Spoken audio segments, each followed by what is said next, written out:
بسم اللہ الرحمن الرحیم۔ اور جب تم عورتوں کو طلاق دو اور ان کے ایام عدت کے دن پورے ہونے کو ہوں تو مت روکو ان کو۔ اگر وہ اپنے پہلے مرد سے رجوع کرنا چاہیں یا عدت پوری کرنے کے بعد نئے مرد سے نکاح کا ارادہ رکھتی ہوں تو انہیں یہ حق حاصل ہے۔ یہ نصیحت ان لوگوں کے لیے ہے جو اللہ اور قیامت کے دن پر یقین رکھتے ہیں، اور اللہ نے یہ طریقہ تمہارے لیے زیادہ پاک، صاف اور ستھرا بنایا کیونکہ جو اللہ جانتا ہے وہ تم نہیں جانتے۔ مائیں اپنے بچوں کو پورے 2 سال دودھ پلائیں۔ اگر کوئی بیماری، کمزوری، لاچاری کی وجہ سے نہ پلا سکیں تو کوئی گناہ نہیں، اور اگر دائیوں سے پلوانا چاہو تو ان کی اجرت پوری ادا کرو۔ اور جس مرد کا بچہ ہو اس مرد پہ فرض ہے کہ اس کی ماں کا خیال رکھے، کپڑا، ضرورت کا سامان، کھانا پینے کا سامان وغیرہ وغیرہ۔ عورتوں سے زبردستی دودھ نہ پلواؤ، مت سختی کرو، مت انہیں تکلیف پہنچاؤ، اور ماں کو چاہیے بچے کو وقت پر دودھ دے، اس کے کپڑوں اور صاف صفائی کا خیال رکھے، اسے محبت دے، اسے اپنے ساتھ مانوس کرے۔ اور مرد کو یہ حق حاصل نہیں کہ وہ بچے کو کسی قسم کی تکلیف پہنچائے، اسے ماں سے چھین لے یا بچے کو کوئی نقصان پہنچانے کا سوچے۔ اگر ماں باپ خود آپس کی رضامندی سے دودھ چھڑوانا چاہیں تو کوئی گناہ نہیں۔ ان سب معاملات میں اللہ سے ڈرو، بے شک وہ زبردست حکمت والا ہے۔ اب آگے عدت کے بیان ہے۔ جو شخص دنیا سے چلا جائے، پیچھے بیوی چھوڑ جائے، تو وہ 4 مہینے 10 دن عدت پوری کرے، یعنی اپنے نفسوں کو روکے 4 ماہ 10 دن۔ طلاق والی عورت کی عدت 3 ماہ، کم سن اور عمر رسیدہ عورت کی عدت بھی 3 ماہ ہے، جبکہ وفات پا جانے مرد کی بیوہ پورے 4 ماہ اور 10 دن روکیں خود کو، عدت پوری کریں، یعنی کہ ان ایام میں وہ نکاح کا ارادہ نہیں کر سکتی۔ نہیں کوئی گناہ کہ اگر تم اس بات پر پردہ رکھ لو کہ عورتوں کو نکاح کا پیغام دو، اپنے دل میں پوشیدہ رکھو، مگر اتنی بات کو ہو جو شرع میں معروف ہے، یعنی ایام عدت میں نکاح کرنا اور نکاح کا کھلم کھلا پیغام دینا گناہ ہے۔ البتہ پردے میں اشارات اور کنایات کے ساتھ نکاح کا اظہار کرنا کوئی گناہ نہیں۔ اور نکاح کی گرہ بھی پکی نہ کرو جب تک ایام عدت پورے نہ ہو جائیں، اور اگر بیوہ عورت کسی کو پسند آ جائے وہ زبان پر لاتا ہے، مگر غم کا زمانہ ہے اس لیے اس کو تنبیہ کی گئی ہے۔ ایام عدت کسی قسم کی بھی بات جو نکاح سے متعلق ہو ممنوع ہے۔ اب اگر تم نے طلاق دی، بغیر چھوئے، بغیر ہاتھ لگائے اور مہر مقرر نہ کیا تو تھوڑا بہت دے کر اسے آزاد کر دو، یعنی کہ امیر مرد اپنی حیثیت کے مطابق اور غریب مرد اپنی حیثیت کے مطابق کچھ معاوضہ ادا کرے اور اسے آزاد کر دے۔ حسب دستور یہ لازم ہے بھلائی کرنے والوں پر۔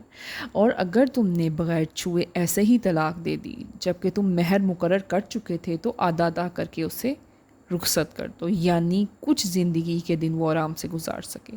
اور اگر وہ معاف کر دے مہر تو یہ اس کی بھلائی اور پرہیزگاری ہوگی، اور اگر مرد اپنا پورا مقرر کیا ہوا مہر ادا کر دے تو وہ پرہیزگاری کے زیادہ قریب ہوگا۔ ایک دوسرے پر احسان کرو، بے شک اللہ سب جانتا ہے اور دیکھ رہا ہے۔ آگے نماز کا بیان ہے کہ نماز پورے وقت پر پورے ارکان کے ساتھ باوضو ہو کر ادا کرو، دل و دھیان اطمینان کے ساتھ ادب سے جھکو اس رب کے آگے، اور درمیانی نماز یعنی عصر پورے وقت پر ادا کرو۔ نماز دلوں کا چین، رب سے ملاقات کا ذریعہ ہے۔ اگر کوئی دشمن کا خوف ہو تو پوری نماز کی بجائے اشارے سے فرض ادا کرو، یعنی بن پڑھے فرض ادا کرو، 1 رکعت فرض، وہ بھی اشارے کے ساتھ۔ اور جب اطمینان ہو جائے تو ایسے نماز پڑھو جیسے اللہ نے حکم دیا ہے۔ آگے بنی اسرائیل کا واقعہ ہے کہ جب وہ طاعون بیماری کی وجہ سے گھروں سے نکلے، موت کے ڈر سے جنگلوں کی طرف بھاگے، اور کچھ اپنے خلیفہ کے حکم سے گھروں میں ہی رہے، تو جو موت سے مر گیا اللہ نے نبی کی دعا سے پھر زندہ کیا۔ بے شک اللہ لوگوں پر فضل کرنے والا، مگر اکثر لوگ شکر ادا نہیں کرتے۔ اور اللہ کی راہ میں جہاد کرو، اسلام کی سربلندی کے لیے کفار سے مقابلہ کرو، اور اللہ کو قرض حسن دو، یعنی نیک نیتی کے ساتھ اسے یاد کرو۔ اللہ تعالیٰ اسے بے شمار بدلہ عطا کرتا ہے، یعنی اللہ تعالیٰ اس کی نیکیاں بڑھائیں گے۔ بنی اسرائیل کا ایک گروہ تھا جو موسیٰ علیہ السلام کے بعد آیا، انہوں نے اپنے پیغمبر سے کہا آپ ہم پر ایک بادشاہ مقرر کریں تاکہ ہم جہاد کر سکیں۔ خلیفہ نے کہا تم جہاد نہیں کر سکو گے۔ وہ بولے کیوں؟ ہم کیوں نہیں کر سکیں گے؟ ہم تو اپنے وطنوں سے نکالے گئے، ہماری اولادوں کو قید کر لیا گیا اور کچھ قتل کر دیا گیا۔ اب جب جہاد فرض ہوا تو وہ منحرف ہو گئے، آپس میں الگ الگ ہو گئے، کچھ ڈٹے رہے اور کچھ بھاگ گئے۔ پھر ان کے نبی نے کہا تم پر طالوت کو رب کے حکم سے بادشاہ مقرر کر دیا گیا ہے، اب تم جاؤ جہاد کرو۔ وہ بولے طالوت کو کیوں ہم میں سے بادشاہ کیوں نہ بنایا؟ بادشاہ تو مالدار ہوتا ہے، طالوت تو غریب ہے۔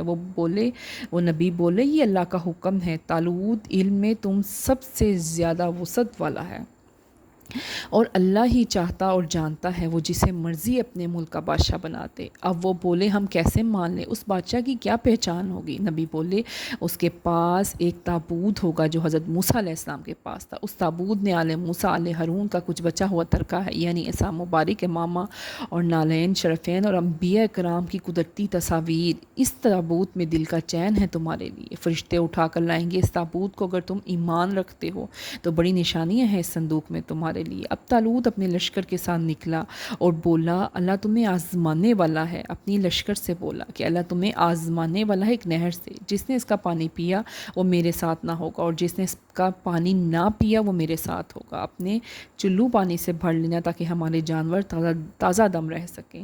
پھر جب نہر آئی تو جو لوگ گزر گئے انہوں نے صبر سے کام لیا، اور کچھ لوگ نہر میں ٹوٹ پڑے، ان میں چلنے پھرنے کی ہمت نہ رہی اور ان کے ہونٹ سیاہ پڑنے لگے۔ پھر جب ان کے لشکر کا جالوت کے لشکر سے سامنا ہوا تو بولے آج ہمت نہیں لڑنے کی، لیکن انہیں یہ امید تھی کہ ہم پر اللہ کی مدد آئے گی، ہم تھوڑا سا لشکر ہے اور اتنے بڑے جالوت کے لشکر پر اللہ کے حکم سے ہم غالب آ جائیں گے۔ جیسے ایک نیک آدمی کی بدولت اللہ تعالیٰ اس کے ارد گرد والوں کو بھی بخش دیتا ہے، اسی طرح اللہ تعالیٰ نے ان کے لشکر کو بھی ایسے ہی فتح دلوائی، نہیں تو جالوت اپنے لشکر کے ساتھ ان پر مسلط ہو جاتا اور ان کی تباہی کا باعث بن جاتا۔ یہ اللہ تعالیٰ کی نازل کردہ آیات ہیں جو تم پر صحیح واضح پڑھ کر سنائی جاتی ہیں تاکہ تم لوگ نصیحت پکڑو۔